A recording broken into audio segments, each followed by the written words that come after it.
Hi guys, welcome. This is my student Georgia here. Today we're going to learn about how to balance equations. So to kick things off, Georgia, can you tell me what do you actually know about chemistry? Well, I know that there's different elements and I've written a few equations before. Okay, so do you know much else about bonding, etc.? Not really. Okay, no worries. Well, can you tell me, from your vast experience, what do you think makes up water? What atoms? H2O. H2O.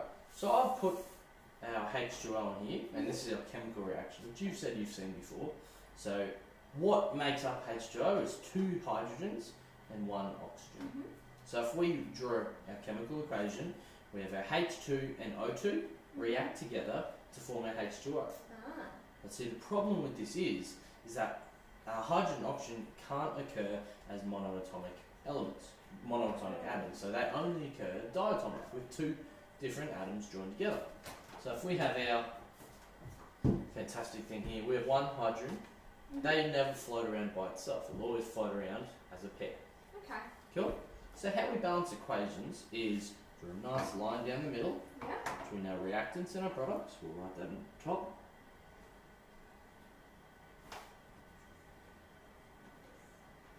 Then you list what's in each side. So on this side, what atoms do we have? You have 2 hydrogen. H. Yeah. 2. And then you have O2. O.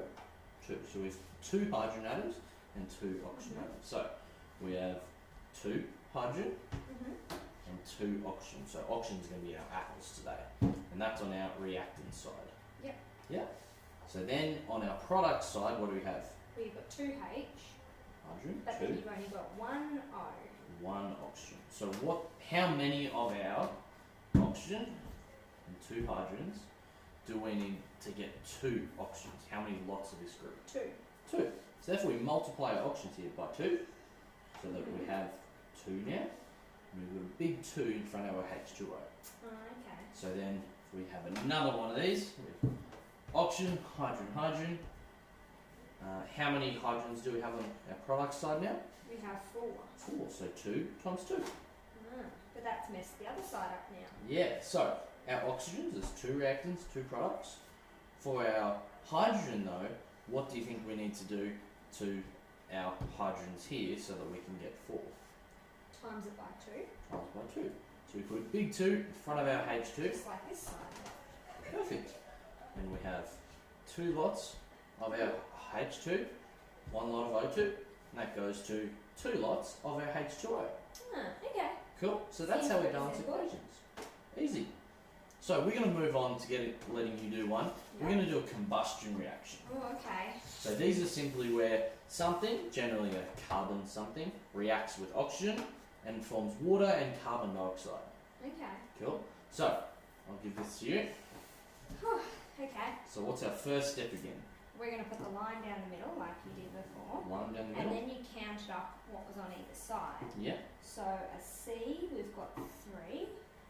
H, we've got 8. And then a O, we've got 2. Now this side, the H.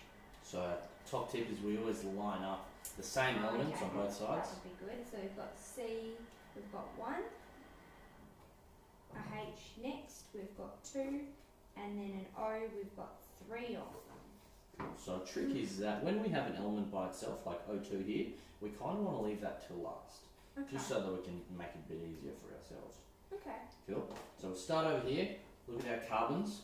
What do we need to do? We need to times this one by 3. Because that'll make 3 on that side. Does that then mean that we put the big 3 here like before? Oh, but that'll change the oxygen according to that. So how many oxygens do we have now? So there'll be 6. On total on our product Oh, side. sorry, so there'll be 6 and then 7. 7. Okay. Cool. So do we move on to the H now? So we look back on this side. For our oxygens, can we have 7 oxygens on this side if there's only multiples of 2? No. No. Okay. So we'll move on to hydrogens. But you have to remember, we have to increase this number of oxygens somehow. Okay. Cool. Well, the H, we'd need to times that by 2 on this side. By 2, so how many? I mean by 4. By 4. To make the 8. Yeah. 8. So So does that means then we have to put the 8 here? Do you put an 8 in front, or what do you Or the multiply 4, by? sorry. Put a 4 in front. The 4. So how many options do we have now?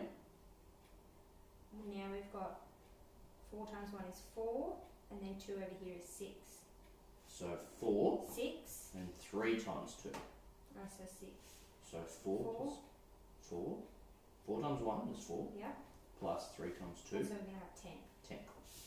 Oh, that'll make it an even number now. Now it's an even number. Right. So then we'll come back on this side. We'll look at our first molecule here. Yeah. Is our carbon and hydrogen's fine? Yes. Yep, because it's equal both sides. But What about then our options? We've got 2 on the reactant side and 10 on the product side. So we need to times this one by 5, Times it by 5. which would make it 10, and then we can put a big 10 here. Do you And put a then- 10 in front? Because now we have 20 options. Oh goodness, I made the same mistake. So you put a 5 because you 5. multiplied it by 5. Hmm. Cool. So read out our full chemical reaction. So on the reactant side we have C3H8 plus 5O2, and that goes to on the product side 4H2O plus 3CO2. Fantastic. And that's all balancing equations is. It's making sure that we have the same number of stuff, same number of atoms on the reactant side as we do the products. Okay. And so you just balance everything out until everything works out. Oh, thanks for teaching me. That's alright. Well, thank you for coming in today, and thank you all for listening.